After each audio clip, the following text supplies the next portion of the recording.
Hi everyone, welcome to Haumea Ecoversity. I'm Cathy Fitzgerald, ecological artist and educator. And I've been bringing creativity and ecological ideas together since the mid-90s. I'm so glad you're here. At Haumea Ecoversity, our mission is simple: to help you embrace ecoliteracy. What is ecoliteracy? Ecoliteracy was first coined by sustainability educator Fritjof Capra, and it comes from the phrase ecological literacy. Eco is derived from the Greek oikos, meaning home.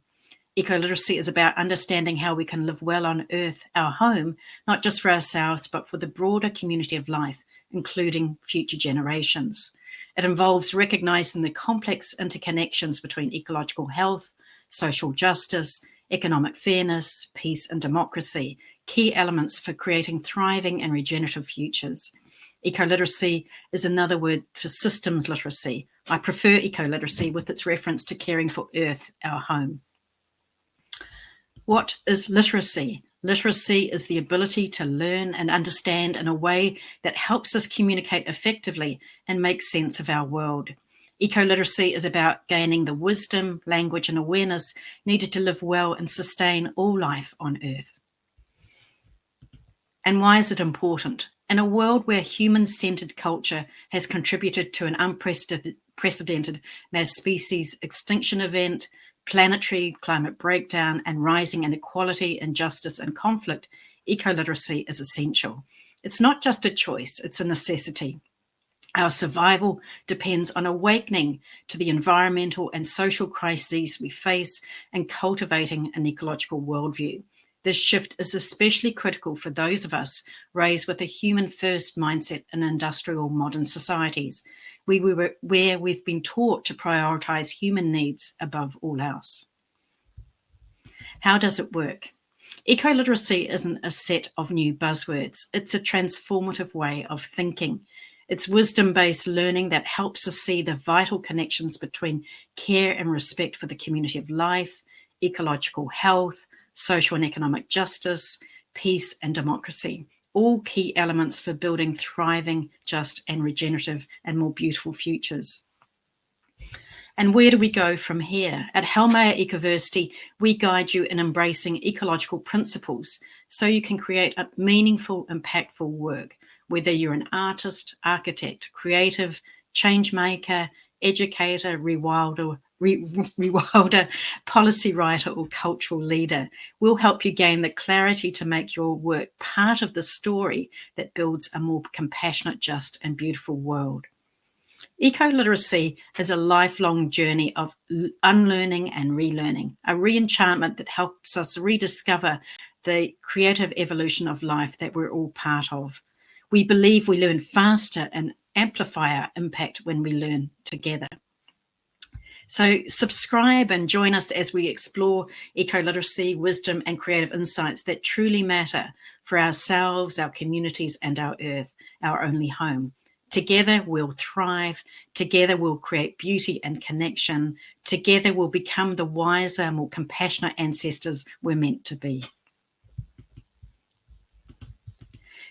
So I'm going to now share my first presentation, really, a first step in becoming more eco-literate and thinking about how you can approach this in creative ways. And I'm going to start with a topic that many people come to me with, and it's about moving from overwhelm to empowerment. And I'd like to share that feeling overwhelmed is not surprising. We're all faced with bleak environmental news and social injustices, and this can leave us unsure about where to begin. And I get that. I've been there.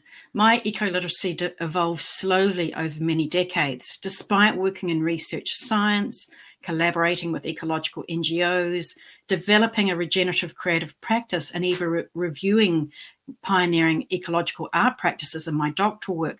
I know firsthand how our education lacks an ecological foundation. Yet once we embrace a holistic, compassionate ecological worldview, the rewards are transformative for us and everything we care about.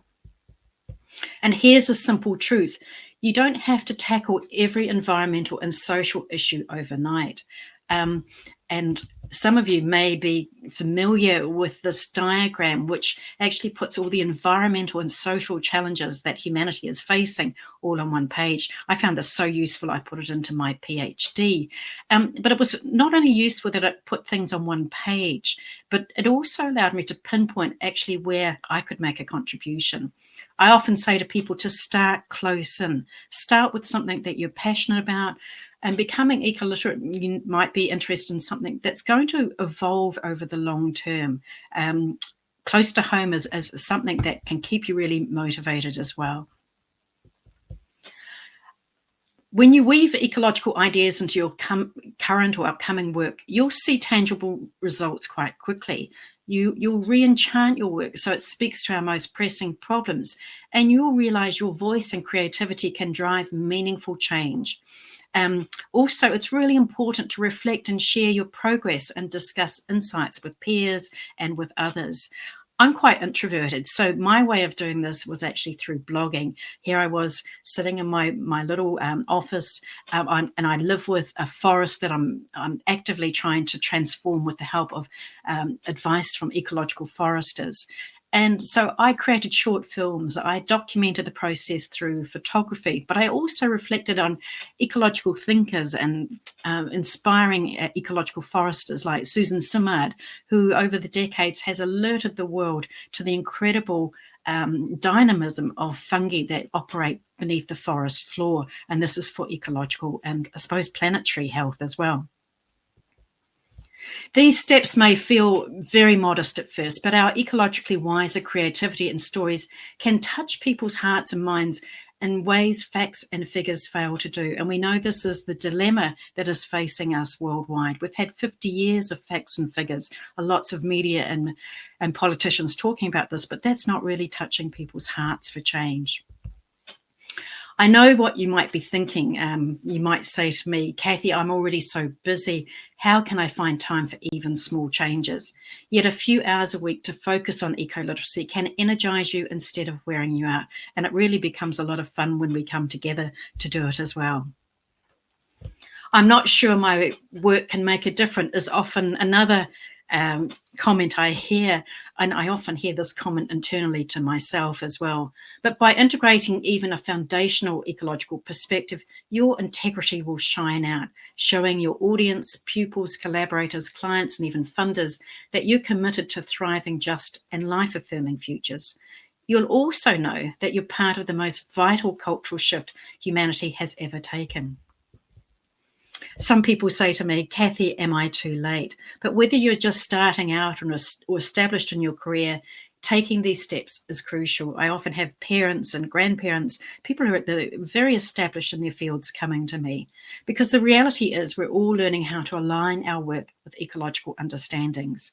I also like to share that there's an emergent community of eco-conscious creatives, educators, and cultural professionals who started exactly where you are. So here's a small action you can take right now. Think of just one local or global ecological concern that resonates with you. Maybe it's preserving local pollinators or advocating for social justice in your community. And brainstorm one small way you could reflect that in your work. Then share your ideas and comments below. Next time, we'll talk about ecological ethical foundations to keep you moving forward. Because this is the other thing I hear most often from people. Cathy, I want my work to align with what matters most. And this is such a beautiful, inspiring topic to get into as well. So thank you for joining me today. If you found this helpful, please like this video and subscribe to the channel for more insights on ecoliteracy, creative inspiration, and building a more compassionate, just, and regenerative future. I appreciate you being here. Together we can take one ecologically inspired step at a time.